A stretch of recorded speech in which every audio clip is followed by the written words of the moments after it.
Magandang gabi sa lahat ng sumusubaybay sa mabuting balita ng Panginoon. Naway nasa mabuting kalagayan kayo ngayon at kung may problema man kayo, ito ay walang iba makulutas kundi ang ating Panginoong Jesucristo. Kaya ihangyo ko ngayon ang salita ng Diyos ayon sa Matthew 11 verse 28 up to 30 nang sabi,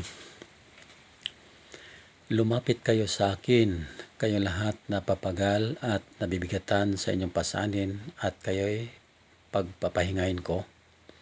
Pasanin ninyo ang aking pamatok at mag-aral kayo sa akin. Ako'y maamo at mababang loob, at makasusumpong kayo ng kapahingahan para sa inyong kaluluwa. Sapagkat maginhawang dalhin ang aking pamatok at magaan ang pasaning ibibigay ko sa inyo." Kapatid, tunghayan natin ang salita ng Diyos ng ibig sabihin na tayo'y papahingahin ni Kristo sa ating buhay. Hindi yung pagpapahingahin tayo sa trabaho, kundi hindi magpahinga na tayo sa mga problema, sikwin sa ating buhay, na kasi malayo tayo sa kalooban ng Diyos Kaya parang nakapasaan tayo para mabigat ang ating dinadala araw-araw. Kung bakit, mga kapatid, ang ibig sabihin nito na kapag tayo pala na nahiwalay sa Diyos, nahiwalay kay Kristo, talagang mabigat ang pasanin natin, sapagkat ang pinapasa natin ang problema. Ang pinapasa natin ay ang mga surilanin araw-araw, ang hinanakit po at galit sama ng loob, ayaw magpatawad. Kaya lumapit tayo kay Kristo ng may kababaang loob, sapagkat ang lahat na ito ay magkaroon ng kalutasan at sa Kanya lamang matagpuan, mga kapatid. Ano man ang kalagayan natin sa buhay, huwag tayong mag-alala, sapagkat ang Diyos natin ay buhay, na Siya ay sumasalahat na nagkaroon ng pag-asa kapag tayo'y inunawa ang salita ng Diyos, sapagkat dito na magkaroon ng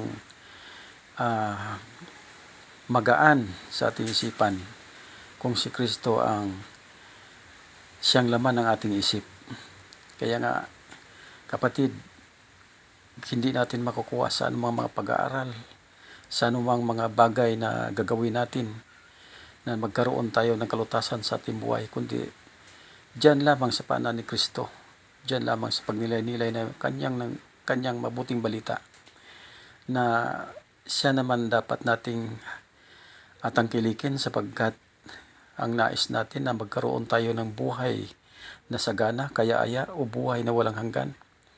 Kaya nais ng Diyos na lumapit tayo sa Kanya, na ang lahat ng mga pasanin sa ating buhay ay lulutasin niya ng Diyos sa pamamagitan ni Kristo.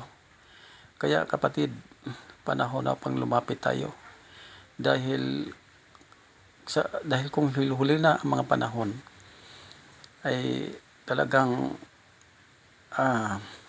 mahihirapan tayo, laging tayo nakapasaan sa mga problema.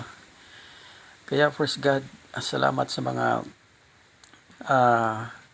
salita ng Diyos, na kung atin na ito itanim sa ating puso at isipan, magsisi tayo, magbalik loob sa Kanya, talagang ibibigay ni Kristo yan sa atin, sapagkat yun ang nais niya. Kapatid, hinikayat po kayo na gawin natin ang panampalataya pananalig, sapagkat sa Kanya lamang ito natin matatagpuan sa kay Jesus. Kaya kapatid, salamat na naway napakinggan nyo ito. At goodbye at God bless. Hallelujah. Hallelujah.